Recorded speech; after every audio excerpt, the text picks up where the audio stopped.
from here? No, I'm from Orlando. We're talking about the case of Annie Lee today, and this is my second time filming this Are you video. from here? So we're getting right into the things, okay? Now, Annie Lee was born in San Jose, California in 1985 and grows up in a large, tight-knit Vietnamese American family. Very typical upbringing. Annie excels academically. She's a very smart girl, graduates valedictorian of her class, and is also voted most likely to be the next Einstein. After high school, she attends the University of Rochester in New York, where she studies cell development biology. She meets Jonathan Wowski. The two of them immediately hit it off. Now, she and Jonathan have a little liking for one another that quickly blossoms into a relationship. The two of them are madly in love with one another. Jonathan is sure that Annie is the woman he wants to spend the rest of his life with, and Annie feels the same way. So when he proposes, she accepts. And the two of them began planning for a wedding, with their chosen wedding date being September 13th, 2009. And after their wedding, they're planning to spend a nice little honeymoon in Greece.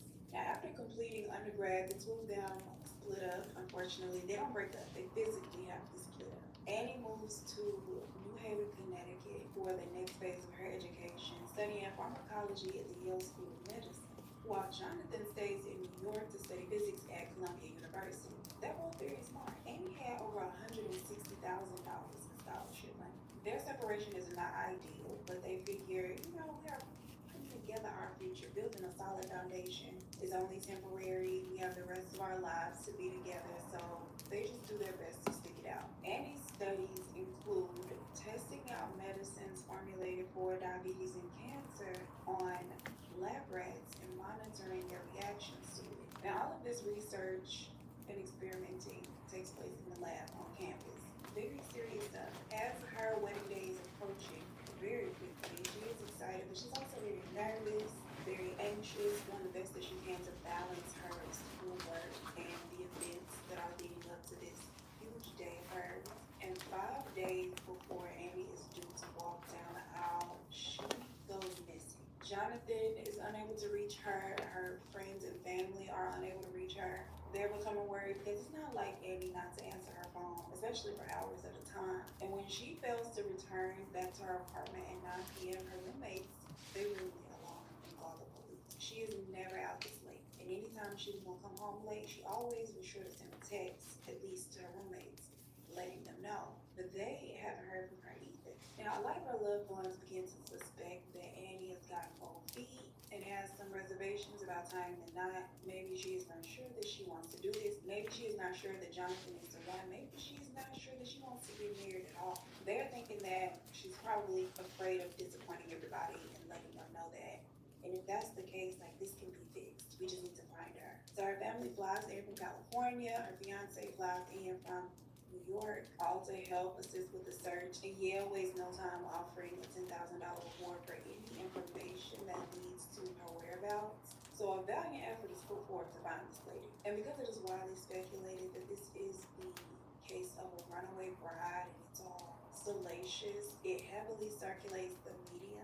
But they're not getting any hits, any spottings of her, anything at all. So police first decide to retrace all of Annie's last known steps. That morning, September 8th, she had taken the Yale shuttle bus to campus. She had gone to the research lab and had entered at approximately 10:11 a.m. Here she is on surveillance footage entering the building as a nice Samaritan held the door for her. But after combing through over 70 hours of footage thereafter, there is no sign of her leaving the building. It appears that Annie never left.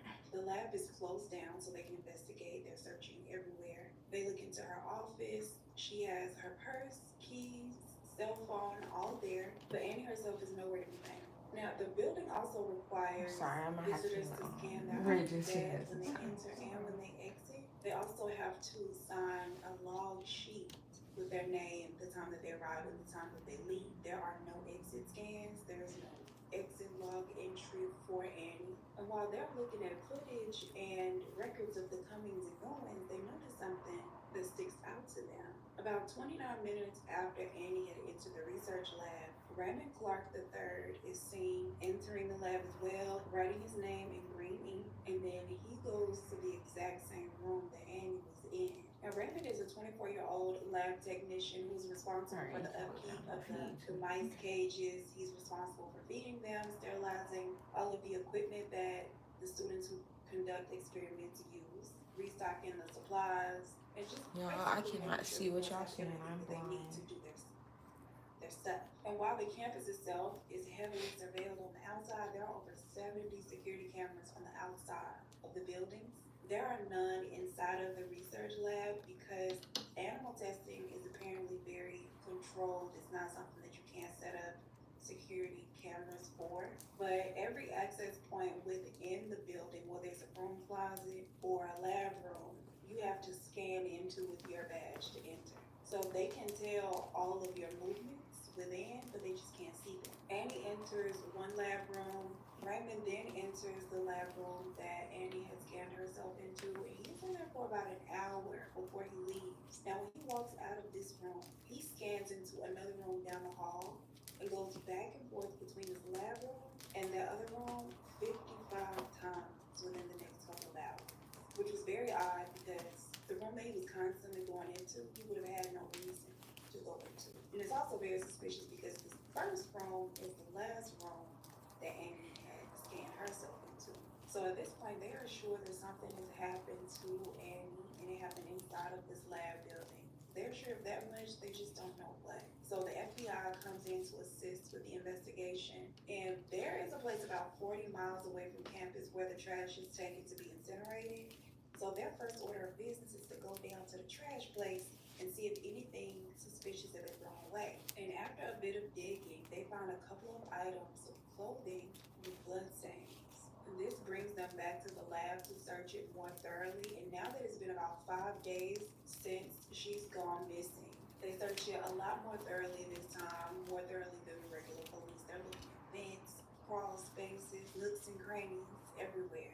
On what would have been Annie and Jonathan's wedding day, now 5 days that she's been missing, they re-enter the lab, and now there is a foul odor, one that gets stronger and stronger as they are nearing the basement. Using cadaver dogs, they're able to confirm that this is the scent of human remains. The dogs follow this stench not to a closet or a vent, but to a wall, like drywall. There is an 8-inch square hole in the wall that is like a utility type box. Stuffed inside of it, they find Annie's mangled, decaying body. She was already a very small woman, standing 4'11", 89 pounds, but several of her bones have been broken in order to force her to fit inside of this tiny space. When they pull her out, she is unrecognizable as the girl that was in all of the pictures that have been circulating on the missing persons flyers. Her bra had been pushed up to her neck. Her underwear were down near her ankles. Underneath her is one bloody sock, a box of cleaning wipes, and a green ink pen. And hidden in the ceiling tiles right above, investigators find a matching sock, which also has blood on it, a lab coat, a pair of work boots, and all of these items are bloodstained. One of the boots actually has a label on the back of it that reads Grade C, leading down right back to Raymond Clark III, the student who had come into the lab behind her and had made all those trips back and forth. And of all the students and staff, it was just one person who had scanned to enter the basement that day. Zeroing in on him as a suspect, they find that in the days prior, he had sent Annie a nasty little email scolding her about the cleanliness of the mice cages. According to him, they were not being left clean enough, resulting in more work for he and his fiance, who worked there at the lab with him as well, and he did not appreciate that. Now, Annie had apologized to him and assured him that she would be more mindful going forward, hoping that this would smooth things over between her and her very obviously irritated peer, and that was it. And on the day that she disappeared, Raymond had sent her a text message asking her to meet with him at the lab to discuss the issue further, because apparently her apology was not good enough for him. Alone inside of the lab room and out of view of security cameras, Raymond corners Annie, breaks her jaw and collarbone, essays her, and then strangles her. Frantically, he searches for a space to hide her because, of course, there are other students and staff that are moving about inside the lab, and he manages to get her down to the basement without being seen. He then breaks several more of her bones to make her more malleable and stuffs her small, lifeless body inside of his utility hole and leaves her there. He attempted to cover his tracks by removing the bloody clothes and hiding them inside of the ceiling, and he is having to work very fast, fearful that somebody could walk in on him at any moment, so there was not a whole lot of time for meticulosity. September 17th, 9 days after Annie initially disappears, Raymond Clark III is arrested, and not everyone is surprised. Several lab employees that worked alongside him reported that he was an aggressive control freak who treated the lab like it was his own personal space, and that any mishandling of any of the things was a personal attack on him. Him scolding them over the cleanliness of the cage and tools, materials being left about was like a regular occurrence, something that really enraged him. A lot of them also reported seeing him be equally possessive and controlling over his fiancée, Jennifer, and he did not even allow Jennifer to speak to other people. So when she was there by herself working, she would talk, but if he was around, she would not speak to anyone. Another woman that he had dated in high school came forward and said that he was very abusive to her, and he was trying to control her too. She broke up with him, but he wasn't trying to break up with her. He refused to accept the fact that she didn't want to be with him anymore, and he stalked her for months until she got the police involved. Now, detectives speak with several other students who were present at the lab that morning about anything they could have noticed or seen that was suspicious or unusual. And one in particular, Rachel, she says that she remembers seeing a metal push car parked outside of that lab room that Annie had gone into, and it had a box of cleaning wipes on it, but there was blood splatter on the cleaning wipes, and she was staring at it like is that blood? Then she looks up and she notices Raymond, who was standing there at the car, staring at her, noticed the blood, and then he quickly moves the wipes out of her line of sight. So she thought that was weird.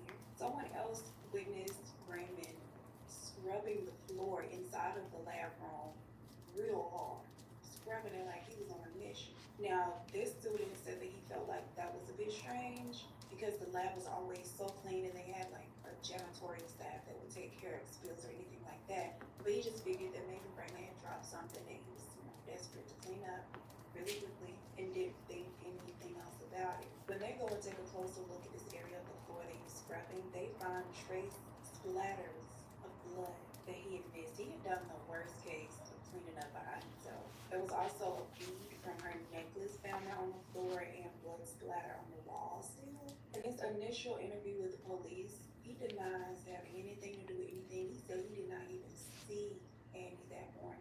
When asked to take a lie detector test, he agrees, but the results determined that that was a lie. It also said that he was lying when asked if he knew the whereabouts of Annie while everyone else was looking for her. And at that point, he is done talking. He requests a lawyer and refuses to say anything else without the presence of one child.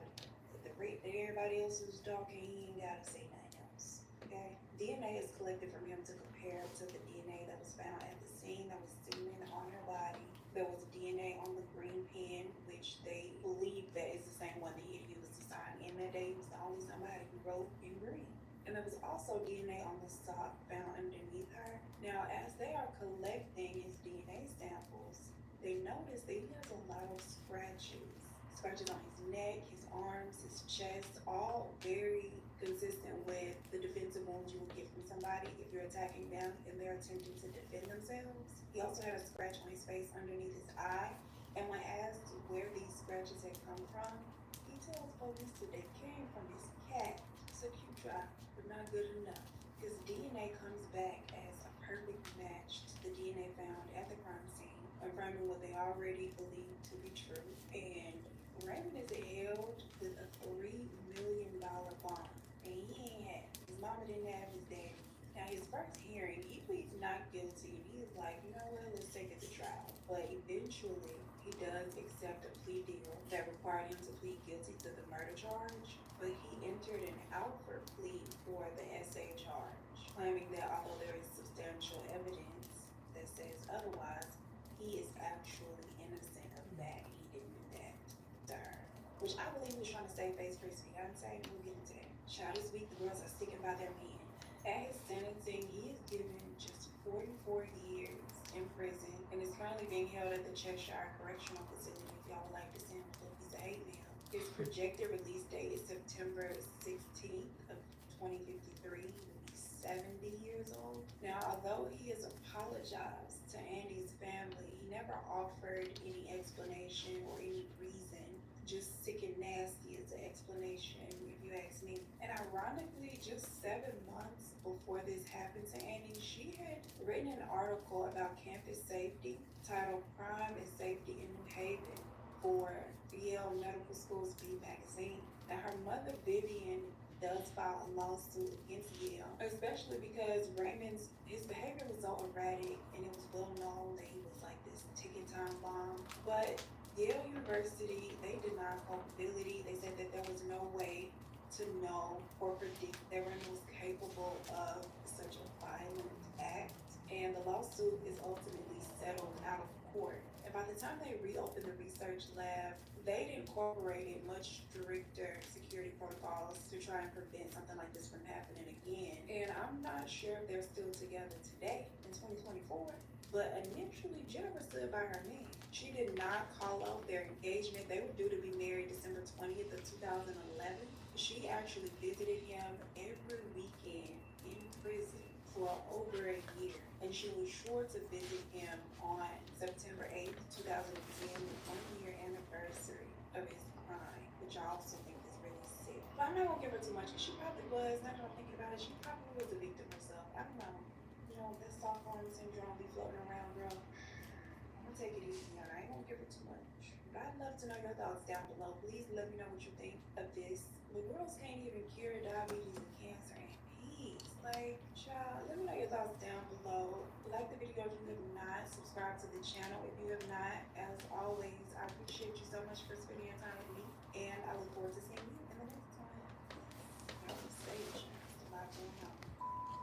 And she's also voted most likely. And she meets Jonathan without her. The two of them are madly in love with one another. Josh is not Josh. Who is Josh? While Jonathan stays in New York to study physics at the it's given him her. Now Annie studies at Yale, include study specifically formulated for cancer and diabetes. Really? Specifically formulated for cancer and diabetes that is being tested, and it's with blood stains. They're going in to look underneath in your body. Going forward, hoping that this will smooth things over. When asked to take a lie detector test, he agrees, but the DNA is connected. What? DNA is collected from him. Now, by the time they